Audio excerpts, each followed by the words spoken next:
चला जॉर्ज ऑरवेलच्या प्रसिद्ध कादंबरी 1994 वर एक नजर टाकूया. जरा विचार करा, एक असं जग जिथे सरकार तुमच्या प्रत्येक हालचालीवर, तुमच्या प्रत्येक विचारावर लक्ष ठेवून आहे. ही 1949 साली लिहिलेली कादंबरी अशाच एका हुकुमशाही राजवटीचं चित्र दाखवते, जिथे स्वातंत्र्य नावापुरतंही उरलेलं नाही. पहिलं बघूया या कादंबरीचं जग. ओशियाना नावाच्या या देशात बिग ब्रदर आणि त्याची पार्टी लोकांवर पूर्णपणे नियंत्रण ठेवते.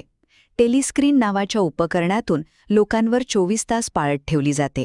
आणि गंमत म्हणजे या कथेचा नायक विन्स्टन स्मिथ मिनिस्ट्री ऑफ ट्रूथमध्ये काम करतो, जिथे नावाच्या अगदी उलट इतिहासात बदल केला जातो, फक्त यासाठी की पार्टी नेहमीच बरोबर ठरावी. दुसरं वैयक्तिक स्वातंत्र्यासाठीचा त्याचा लढा. विन्स्टन या दडपशाहीच्या विरोधात बंड करतो, जुलियाच्या प्रेमात पडतो, जे स्वतःच एक बंड असतं, पण त्यांना पकडलं जातं आणि मिनिस्ट्री ऑफ लव्हमध्ये नेलं जातं. ही जागा खरं तर प्रचंड छळ करण्याची जागा आहे.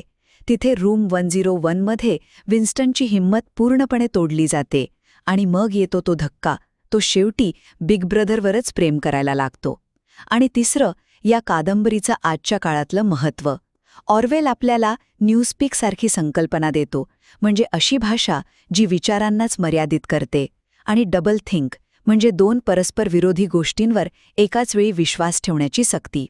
आजच्या डिजिटल पाळत आणि फेक न्यूजच्या काळात या गोष्टी जास्तच खऱ्या वाटतात, नाही का? थोडक्यात सांगायचं तर 1994 ही फक्त एक गोष्ट नाही, तर ती एक शक्तिशाली चेतावणी आहे की विचार स्वातंत्र्य आणि सत्य गमावल्यावर काय होऊ शकतं.